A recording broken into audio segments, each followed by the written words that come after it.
Hi everyone, Aaron here for Zolotech, and every couple of weeks we take a look at the latest app updates. And this week there's quite a few significant ones, starting with Apple Maps. Apple continues to update maps in different cities around the world with updated redesigns that many already enjoy. This time Apple is actually rolling them out in 3 different places, Taiwan, Slovakia, and Hong Kong.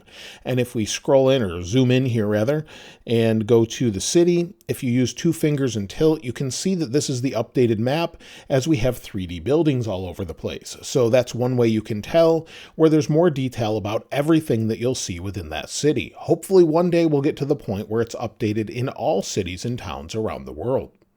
Now the next one isn't necessarily an update, but has to do with Safari. We've had Safari for a long time, and Safari is now the second most used web browser on the desktop, second only to Google Chrome.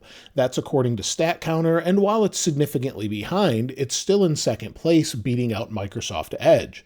So it takes up 11.87% of all computers on the desktop. I thought that was pretty impressive. Now this week, just like many weeks, we received a bunch of new beta updates, and I wanted to point out one thing. While we have 16.5 Beta 4 and iPadOS 16.5 Beta 4, macOS 13.4 Beta 4 in particular had an issue. So if you install this and you use content filter apps, you may be unable to connect to Wi-Fi or have networking issues in general, even using Ethernet. The popular apps such as Little Snitch and Radio Silence are just a couple examples that caused an issue. And if you disable those apps or uninstall them, the problem goes away. So if you regularly use those types of content filter apps, you want to make sure that you disable them when you're using it, or you won't be able to use the internet or connect to network devices. So if you're having an issue, that could be why. I just wanted to make you aware. Now, many of the apps that actually use Dynamic Island and live activities have been limited at this point. The developer has to implement those different features, and one major app just recently is starting to roll that out, and that's Uber Eats. Now, the Uber app itself already uses that feature where it utilizes the Dynamic Island and live activities. Now, Uber Eats will do the same thing. It's rolling out slowly, but if you're starting to see it, let me know in the comments below, where you can track things in the Dynamic Island at the top, and also go to your lock screen for a live activity, giving you overall progress. We haven't seen a ton of different apps utilize this yet, so it's great to see more and more do this. Now, Google today started to roll out passkey support with a blog article that says, "So long passwords, thanks for all the fish." And what they're doing is allowing passkey support on your device, iOS and Android, and that means you no longer have to remember a password. It uses secure authentication keys held on the device you're logging in with, whether that's your iPhone or your Mac. You can now use passkey support instead of remembering passwords. There are different ways to get into it, but they say it's secure enough that even if you use the Advanced Data Protection or Advanced Protection program, they recommend you actually use it. I want to know a little bit more about it, but basically it allows you to log into Google using your face or fingerprint authentication and then a secure key. They don't keep any of that information that's kept on the device, but it does allow it to unlock that secure key that they can then check the device against. So I do want to know more about this. Hopefully we'll hear more about it soon, but that should be a great step in people not remembering passwords or having to remember long passwords to keep their accounts secure. So let me know if you've already enabled this. I haven't used it yet on many websites, but I've started to actually use it on different things, and other apps are rolling out their own versions of this as well. That's Dashlane, where they've actually announced that Dashlane is going to start supporting that. So if you use Dashlane for your passwords, I currently don't use it. I use a different one, 1Password and some other ones, but Dashlane is getting rid of its master password in favor of a new passwordless update. However, this is not passkey, but rather their own system that uses a PIN or biometrics to confirm it's you. There will also be recovery keys in case you get locked out, and this should start to roll out soon. 1Password is also going to do the same sort of thing. In the future, allow for passkey support. We're moving into this passwordless future where there's secure keys on your device with just a backup way to log in. I think that's a great move, as you don't have to rotate passwords constantly and remember them, and it can be much more secure as it's authenticating the device that's in your hand and make sure it's with you instead of just a generic password somewhere else.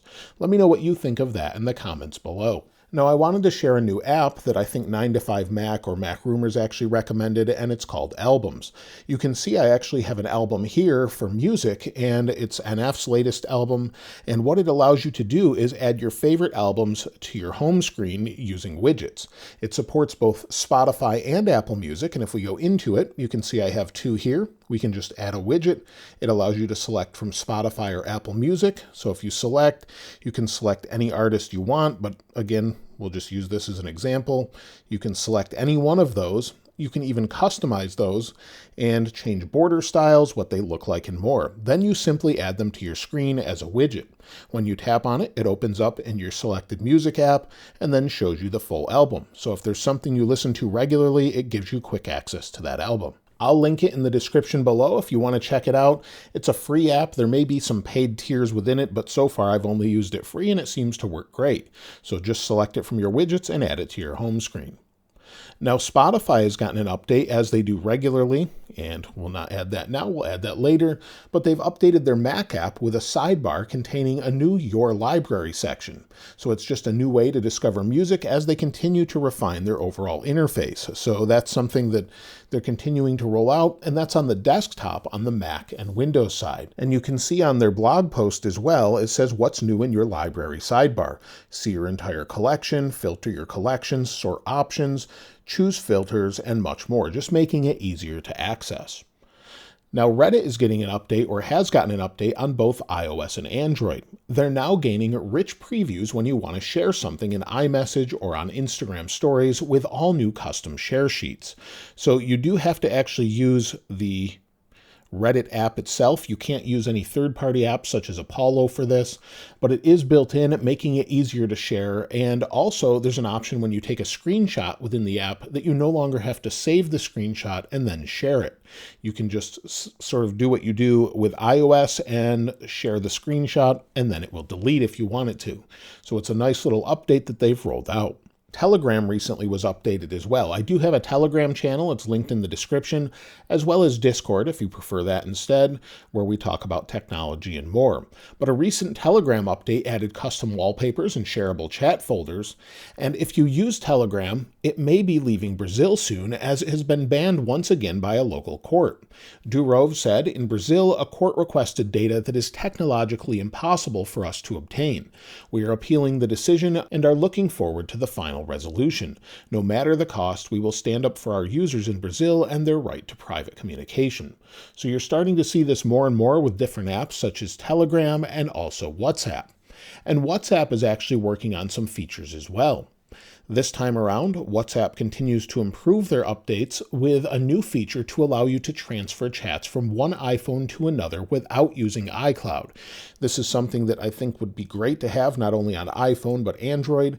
I get asked a lot, how do I move my chats over? If you're just transferring from one phone to another, you have iCloud backup set up, it will just work. But if you don't have iCloud, in the future, with a recent update or an update they're releasing soon, WA Beta Info says it will just transfer. So you can see what that looks like here. Also, another new feature is coming to WhatsApp and is currently in beta. It automatically posts status updates to Facebook without ever leaving the WhatsApp interface. So if you have WhatsApp connected to Facebook, which is their parent company Meta, you can now post status there if you want to do that. If you don't have it installed, then obviously don't worry about that at all. Snapchat recently added a new My AI section, and within that My AI section, it seems that people are starting to see ads. A lot of people have been annoyed by this, and it doesn't really bother me, but let me know what you think about it. I don't use Snapchat enough that it actually bothers me, but they've started to ramp up features as many people are fearing a TikTok ban that might push people to Snapchat or something else. So let me know if that bothers you, if you care about the ads. I'd love to hear from you in the comments below. Now, one thing I would love to see, which may be coming to iPad fairly soon in the future, is Final Cut Pro. According to Leaker941 on Twitter, they've said that Final Cut Pro is coming to iPadOS in 2024, with Logic Pro expected in 2025. Now, we've heard this before, so I am a bit skeptical, but it is a fairly reliable leaker, but I would love to see that on iPad, as I would use it actually full-time as my editing device if I had that, especially with some new features that are rumored for iPadOS 17. So I'm really looking forward forward to something like that. Hopefully that turns out to be true. We're actually waiting for other updates to come with possibly new apps with iOS 17. So probably most of the major changes, at least from Apple's own apps, will be coming with iOS 17, which is only a few weeks away on June 5th that we'll see the first iteration of that with Beta 1. So they'll show that off around with all of their other different hardware and software updates, and I can't wait to see what Apple has for that. I wouldn't expect any other huge updates until then, but of course if I have more different app updates to share with you, I'll be sure to do that.